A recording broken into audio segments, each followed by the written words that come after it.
Conflict. As the world teetered on the brink of anarchy, a new hope arose.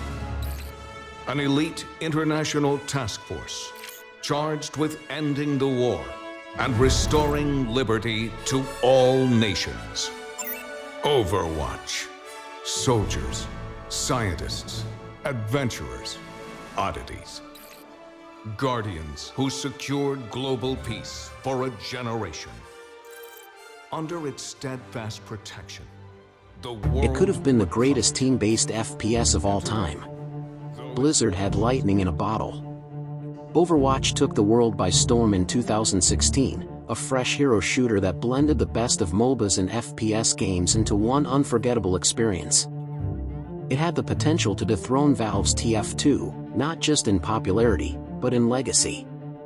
But instead of focusing on the community, Blizzard focused on money. In Overwatch, it slowly died by its own publisher's hand. Let's rewind. Overwatch launched in May 2016 and instantly became a cultural juggernaut. A diverse cast, crisp visuals, team-focused gameplay, and that signature Blizzard polish. It won Game of the Year. It birthed fandoms. It had memes, fan art, entire communities. But even then, the seeds of its downfall were being planted.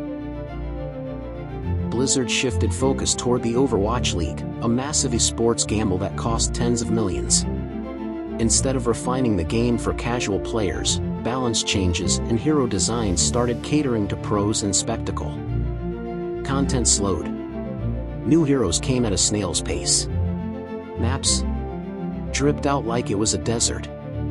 While fans begged for updates, Blizzard invested in overpriced broadcast sets and team jerseys.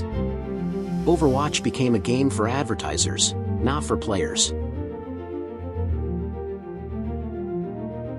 By 2019, players were starving. No campaign mode. No workshop expansion. No meaningful progression system. Blizzard said, "Don't worry, Overwatch 2 is coming."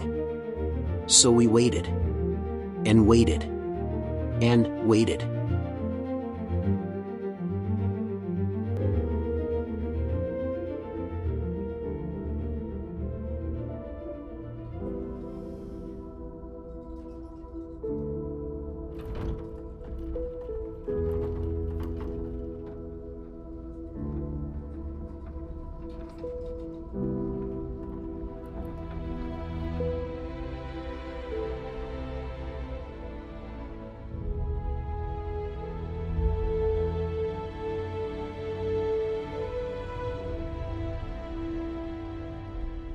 Winston? What's on your mind, May? Do we have enough people for this mission? As long as we stick together, we'll be fine.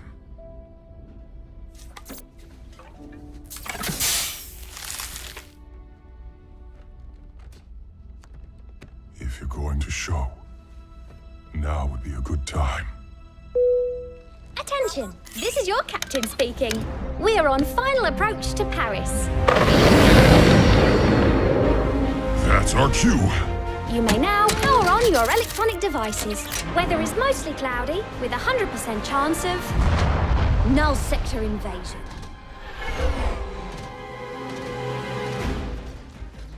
Winston, clear as a spot. When Overwatch 2 finally launched in 2022, it wasn't a sequel. It was a patch with a new number. The promised PvE hero missions? Cancelled. The story mode? Gutted. And instead of rewarding loyal players, Blizzard introduced a battle pass. Heroes locked behind paywalls. Skins now cost more than entire indie games.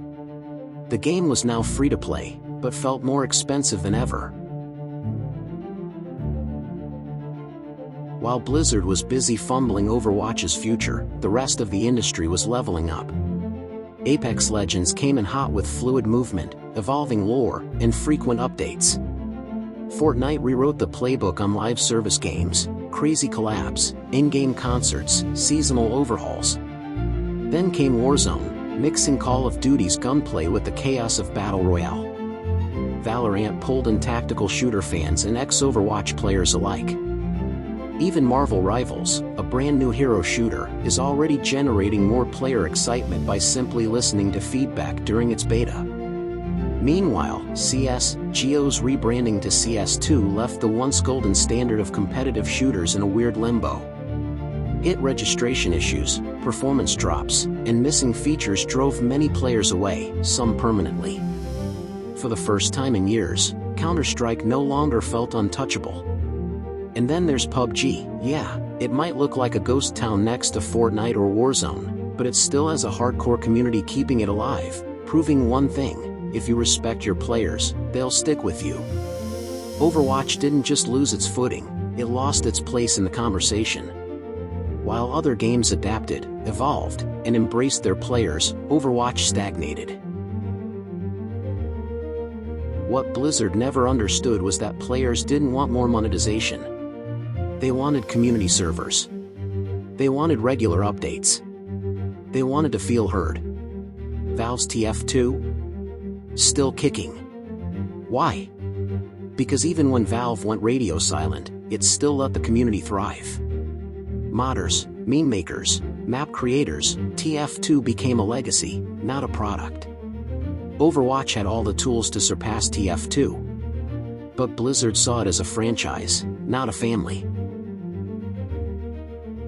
Today, Overwatch 2 is a shell of what it could have been. The magic's gone. Trust is broken. And players have moved on. This isn't just a story about a game dying. It's a lesson. If you stop listening to your players, you lose them. Forever. Overwatch could have been the greatest team-based FPS of all time. Instead, it's a cautionary tale of how greed, ego, and corporate tunnel vision killed a once beautiful dream. Let me know your Overwatch memories in the comments. And if you're still holding out hope, I salute you.